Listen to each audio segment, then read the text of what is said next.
Hey guys, so today I think is a pretty beautiful day. Today is 9th of June 2026. Here you go. Don't know if you saw my supplement there. It's L-theanine and lemon balm. I'm going back to my roots, back to taking nootropic. Taking nootropics was what I did when I first started my online business journey, my self-improvement journey. And here's my coffee. I put butter in it, butter coffee. And I'm feeling pretty good today. Yesterday was not the best day. I think sleep has a big impact on your willingness to work. But today I'm willing to work. And I guess this document is about two things. Okay. So first and foremost, 3D scene in Da Vinci. This guy's the GOAT, by the way. This guy, Zane Hoyer, absolute GOAT. I wish he did longer tutorials. And this guy's also the GOAT, Casey Ferris. I've debated a long time for my channel on whether or not I should do 3D scenes because it's cinematic, right? What I do is cinematic, and kind of wanna, I don't know. I've been debating sticking to one lane, which is just IRL filming, right? And not so much 3D Blender stuff.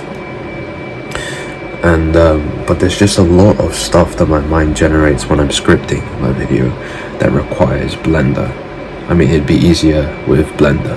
I'm sure I can represent it in an abstract way with objects, like I opted to do with this scene. If I can just show you guys.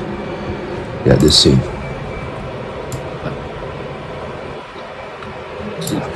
So I originally wanted to do a 3D scene in Blender of, those like polygon characters. I originally wanted to recreate my dad in like a ramen bar or like on a Hong Kong tram as cinematic scenes. But then I looked up Blender tutorial, and it just seemed way too big of a learning curve. If I didn't approach Blender with the expectations of doing something super cinematic, then I think I would have done it. But it's just, I guess my mind wants the results so fast. So then I just opted for an easy way out, which is just, representing him with objects, which works as well. I don't think the view cares that much, as long as it's entertaining. But there's just this, it's my mind's kind of divided. There's like a part that's, you just copped out, you were lazy, you could have learned Blender if you just sat here all day learning Blender. You would have learned it by now. If you combined all your hesitation and all your overthinking time to actually learning Blender, you're almost there. If you just use that time instead of overthinking to learning, you would have just learned it by now. And sure, maybe that's true, but then there's another side that's like, okay, there's people out there that just focus on one lane, like people like Gox, Gox Art. Doesn't really do any Blender stuff. It's all just film, and is very successful in that way. Because he's really good at it. He's put all his eggs in that one basket, and so that's why he's succeeding, I think. I mean, he did a video where he learned Blender to do like a simple animation, but that was just that. Okay, so now I'm basically learning 3D in Da Vinci. I should learn it in After Effects if I want to get a job.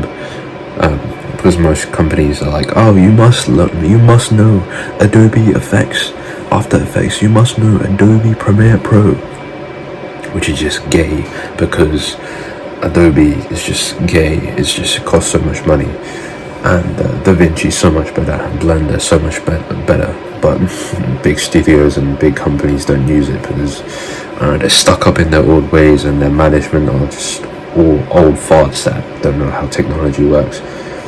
They just would stick up their asses. That might hurt my employment in the future, what I've just said. But oh well. I have got, so who am I to fear? Who is against me? But anyways, the second thing is, before I move on to the second thing, the 3D and Da Vinci. I just think sometimes, right,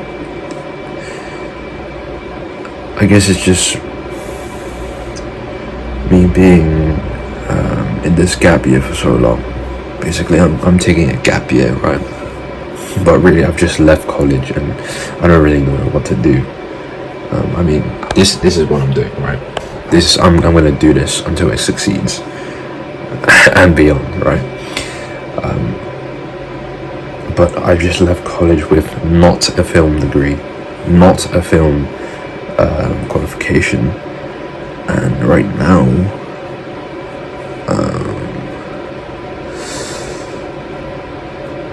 I just don't. I guess this leads into the second point, right?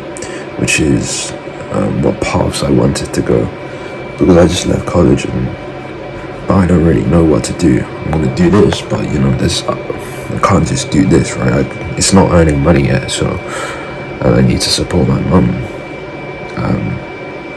So here are the paths that I wrote out that I could take.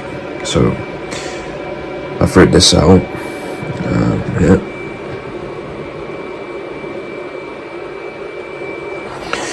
Hopefully you saw that. It's my path. So number one is fuck off to Japan and learn Japanese whilst filmmaking, Tim Ferriss style. So Tim Ferriss did this accidentally, and I guess that's just like escapism, because I love Japan, and the food in Japan is brilliant and healthy, and everything's healthy and everything's nice. But then again, that might be a fantasy. I'm sure it's a lot harder if I move there than my fantasy shows me. Number two is pursue part-time therapist / life coach / counselor. So you can do therapist, you can be a therapist part-time, but you need to go to uni. You may need to go to uni, or you can just get like a credit, like a certificate from like a well-known organization. You don't have to go to uni for it. And that would be pretty cool, because then I can talk to like really down bad people and learn from the experiences and help them out, and that could contribute to my videos and actually know what people are suffering from. Number three is get a shit part-time job with no future. That promises no future. Shit part-time job with shit boss, and that fuels me with anger. And then I do filmmaking on the side, and then I'm just doing that for money, and then filmmaking on the side is going to take me to the next level. A shit part-time job that angers me. Okay. And number four is work for free as a videographer and farm testimonials, plus doing my own filmmaking channel as well. That sounds pretty good so far. With a videographer, what I noticed with all of these things is you have to start at zero. So you can't just jump straight to being a therapist after training for 6 months or whatever. You got to train as a trainee, and then you got to do apprentice, and then that's like a couple of years. That's a couple of years. That's a couple of years. And so I think I need to be really careful of what path I take here. But I think working as free as a videographer is by far the best, because I already have skills in this, and if I just hit up some small businesses and do video promos for free for them, and then just like farm testimonials, and then that could beef up my portfolio, and then I could finally get some like work to do for clients, and then all the whilst running my own channel. And then I think that's the best way. I mean, that's what a lot of people are doing already. It's proven to work. And but then the fifth path is pursue rangerhood. So I always like the natural. I always like the countryside.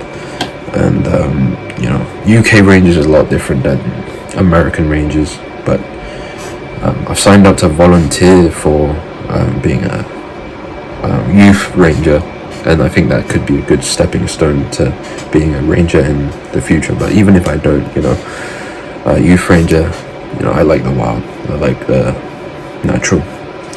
So yeah, that's what's on my mind as of recent.